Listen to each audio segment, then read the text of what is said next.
Hey guys, it's Greg Jones for Engine Builder. We are here at SICK Week 2023. It is day 3 of the week at South Georgia Motorsports Park. Today I'm joined by Jessie Harris, and behind us is his 1975 Chevy pickup with a 6.7 liter turbocharged Cummins, and it's our diesel of the week.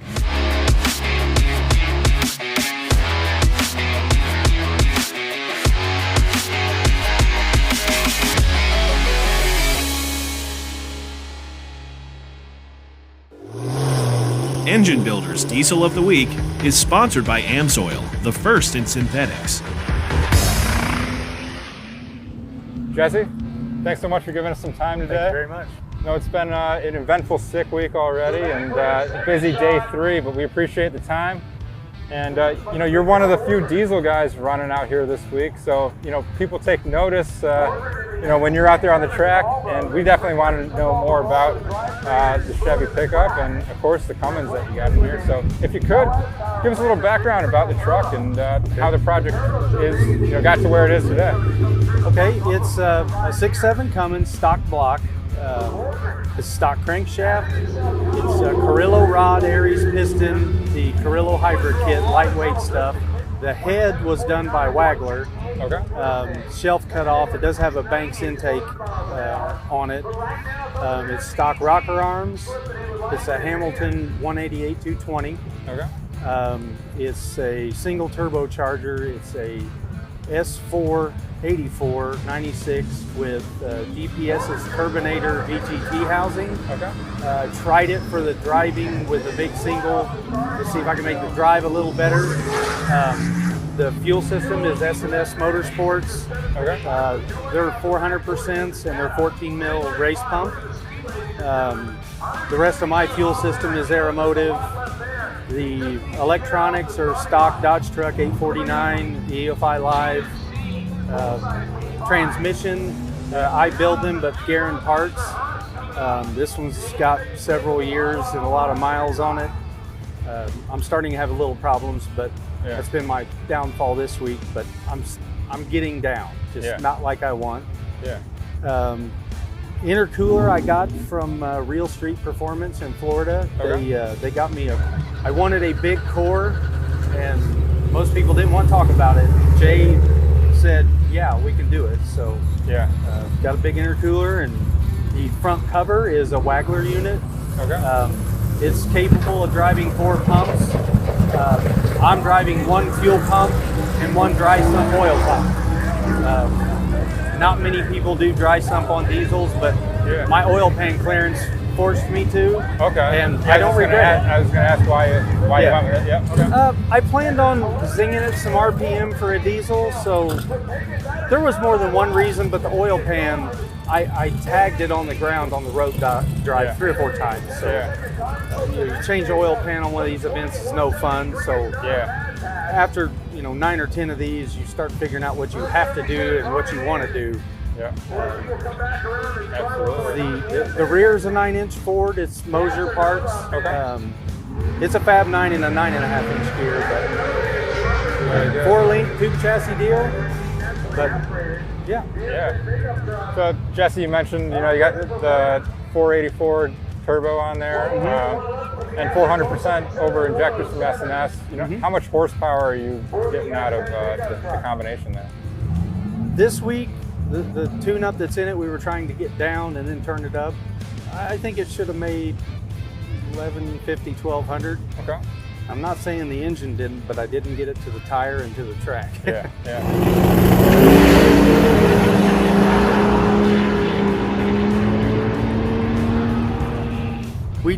I thought I could come out and figure it out quick. I'm like everybody else. You don't learn it in 3 passes. Yeah. So definitely takes a little while for sure. Yeah. 900 horsepower was easier. Yeah. Yeah, for sure. So now, Jesse, you mentioned 75 Chevy pickup, and I understand it's you've had it for a while. It's been in the family for a little while. My grandpa bought it new in 75, and then my dad bought it off him in 78, and I got it in the 90s when I got my license. Yeah. So forever it was the only thing I had to drive. And it got real rusty, so we made a race car out of it. Yeah. And did it always have a Cummins or a diesel in it, or? No, I raced it for till probably 2015, gas, E85, or alcohol. Yeah. And the diesel, I wanted to do drag week, and things weren't working out. I blew the engine up, and we took Cummins out of my tow truck and stuck in it. It was a P-pump 24 valve, Yeah. but really wasn't that warmed up. But I went to 1029, my first outing, by Friday. Yeah. So the diesel stayed 25 miles a gallon, and no maintenance on these things. Yeah. And I hope to keep that, and I hope to get above 1,500 horsepower, and I hope to keep the reliability. Yeah. They say I can if I bought enough parts, and I bought the ones they told me to. So. Well, there you go. That's what it takes sometimes. Yeah. Now, I'm assuming, you know, a lot of people are a little shocked when you pull up at one of these events and you got a diesel in here. They're probably not expecting that, expecting the gas engine. But you know, do you get some cool looks, or people getting some cool reactions? When you go to a diesel event with a diesel, you're just the same old guy. When you come to a gas event with a diesel, a lot of people look because they don't even know what they're looking at. Yeah. And then to go out and lay a decent number down is more impressive to them than diesel guys, you know, because they know it can be done. A lot of these guys haven't seen it. Yeah. So it's a lot of fun. I really like it.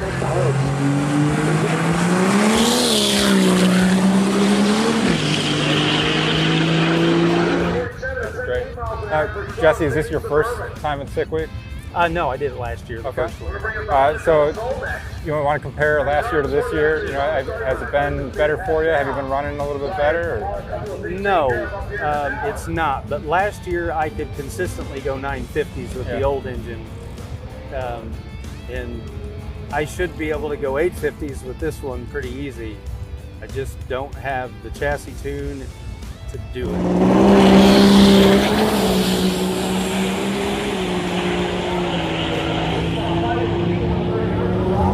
The engine tune's there. It's so much different off the trans brake. It likes to wheelie sometimes, so we had to turn it down and creep up on the wheelie. Yeah. It's a lot more power in the first 0.3 of a second. Yeah. So I was afraid I'd tear it up. So we did turn it down at first, but I've not been able to turn it up. It's not as easy as you think, you know. Oh yeah, for sure. It takes a little time to get it all dialed in. And after 7 or 8 years of it, I thought I could figure it out quick. It's like everybody else. You make a 500, 600, 700 horsepower jump, it doesn't just work. You gotta figure it out. Yeah. All right, but ideally somewhere in the 850, you know, mid eights is kind of what you're hoping for. My goal would be, well, my goal this week was to get close to under 870, but above 850. Okay. My license is only good for 850. Okay. So was going to try that and thought it would be easy. Yeah. Yeah. Not that easy. But on the flip side, you said, you know, this thing's pretty durable, reliable. So out there on the street, you know, everything been going well on the street drive so far? Yeah. Any speed you want to drive, it gets good fuel mileage. If you want to drive 40 mile an hour, or you want to drive 90 mile an hour, it's a 350 gear and a 35-inch tire. Put it in overdrive, lock it up, and motor on. That part is great. I pass everything on the road. Yeah. And the reliability for drag and drive is great on the road, because these cars, their difficulty is the road drive usually. Yep. They're race cars. They're made to race. They're not made to drive. Yep. Mine's made to drive, not race. The racing makes me a little more nervous, but I carry a lot of spare parts. Axles, gears. I got a spare transmission, got spare transmission parts. Right. But I've never broke a transmission. I might have hurt this one a little bit, but it's got many seasons on it, so I'm okay with it. Yeah. Yeah. Well, Jesse, we appreciate you giving us some of your time and talking about your Chevy pickup with the Cummins. Awesome to see out here. The diesel guys representing in the gas world. So appreciate the time. Guys, make sure you're checking out Jessie Harris and his diesel Chevy here. And as always, make sure you're checking out enginebuildermag.com for more engine content, and follow us across social media. We appreciate you watching this episode of Diesel of the Week. We'll see you next time.